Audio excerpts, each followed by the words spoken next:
In this video, I will give you 3 tips for successful street photography. So if you are someone who likes taking pictures on the street and you struggle to have great pictures or pictures that can make you proud, this video is made for you. So tip number 1, always be in AFC, which is autofocus continuous.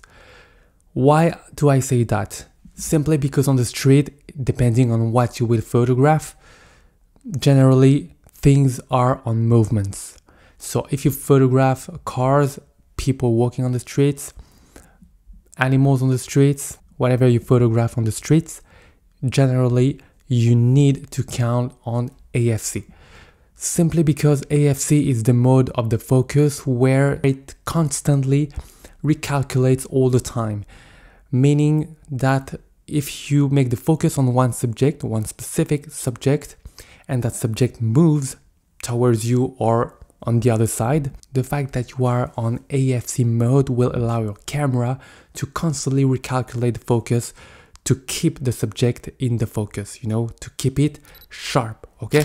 So that's very important because when I started street photography, I was struggling with my settings and I just didn't pay attention to that, So I was mainly in AFS because, for example, when you want to take a photo of a person sitting on a bench, for example, you just want to keep the focus on that person.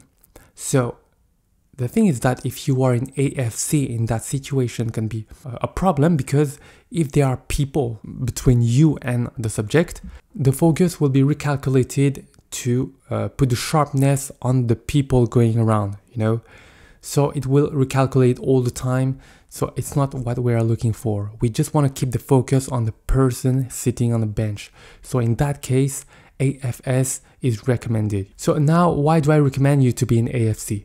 Even in that situation, you can be in AFC. Why? Normally, if you watched my previous video, one of my previous video on the secret technique to always have sharp photos, you know that you have to put the focus on the back button focus, on the AF on button, which is located in front of your camera, instead of keeping the focus in the traditional way, which is in the shutter. So if you haven't seen this video yet, I just recommend you, I will put the link right there. So just click on it, put the video in your favorite and just watch this video after this one. So just to take the example I told you before for the person sitting on a bench. So in that case, if you set your focus in the AF button, you can make the focus on the person sitting on the bench and release the thumb from the button so that you will be in AFS.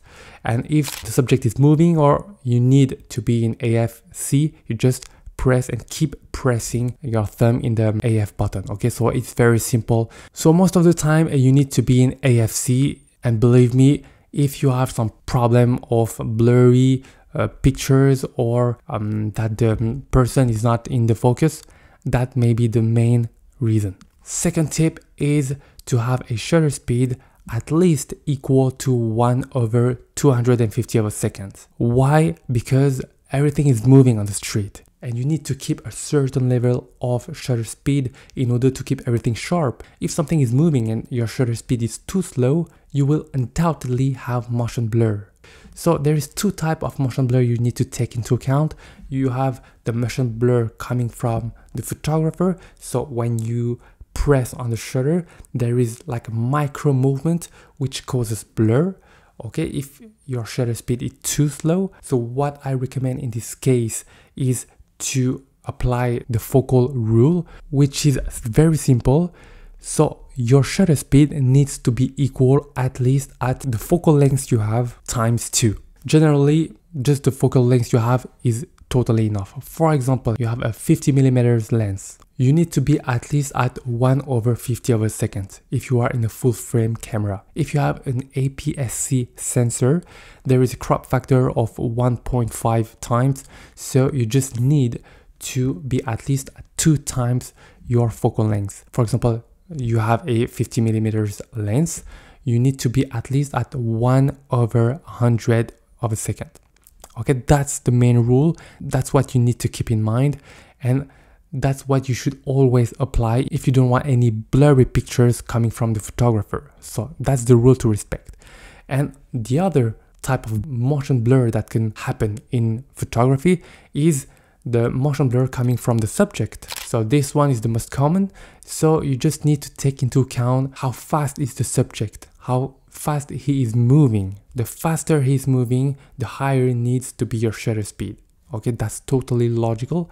But in general, for normal situation on the street, 1/250 of a second is totally enough. But if you want to make sure, if you really want to make sure, 1/500 of a second is perfect. Of course, you need to be careful about the light, because the higher is your shutter speed, the less you will get light. Okay, so you need to compensate by raising the ISO, but it's not always recommended because you will have some noise. So just keep that in mind. When you shoot outside at night, you shouldn't raise the shutter speed too high depending on the circumstances, but just try to keep it like at 1/250 of a second. That's perfect. And finally, the third tip of this video for successful street photography is to always use the burst mode.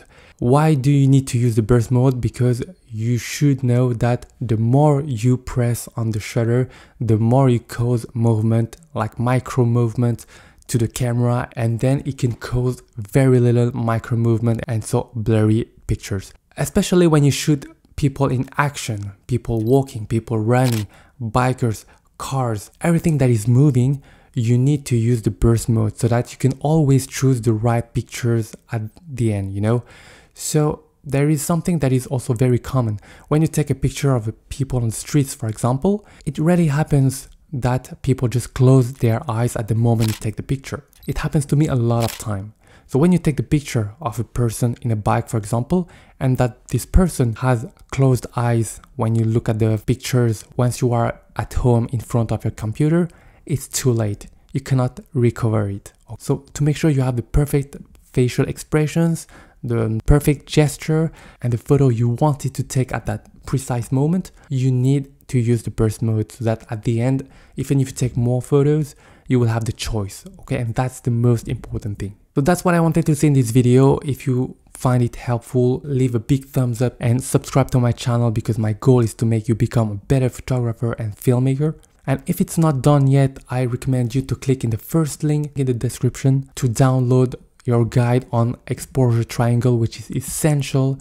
If you start photography, you need to master these parameters, these 3 elements composing the exposure triangle. So if you don't master the exposure triangle, click in the first link in the description and I will send you the document by email. Thank you for watching this video, and I see you in the next one.